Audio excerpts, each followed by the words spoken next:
ஆடி மோனே இருடி. ஐயோ ஐயோ ஐயோ ஐசு, நம்ம குடும்பம் நடுத்தருக்கு வரப்போகுது. ஏனுங்கிட்ட அப்படி என்னாச்சு? இதுக்கு மேல என்ன ஆகும்னு ஒரு ஆம்பளை நட்ட நடு வீட்டுல உட்காந்து சாராயம் குடிச்சா அந்த ஊரு நடுத்தருக்கு வராத என்ன வண்டு? சரி, இப்ப யாருன்னு மூட்ல சாராயம் குடிக்கிறாங்கன்னு சொல்றீங்க? எங்க வீட்டுக்காரருக்கு அந்த பழக்கம் இல்ல, உங்க வீட்டுக்காரர் தான் சாராயம் குடிப்பா. அப்படி அவரும் புழக்க போட்டா அப்படி. அடியே, எங்க வீட்டுக்காரன் பண்ண அதே வேலையத்தான் உங்க வீட்டுக்காரன் நடு வீட்டுல உட்காந்து பண்ணிட்டு இருக்கிற.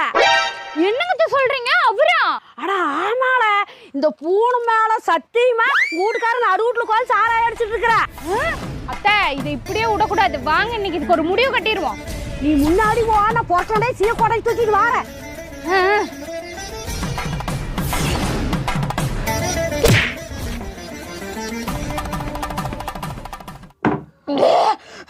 எத்தனை நாள் அந்த பழக்கம்? இனிமே நீங்க குடிச்சா நான் இப்படிதான் பண்ணுவேன். ஆனா பைத்தியக்காரி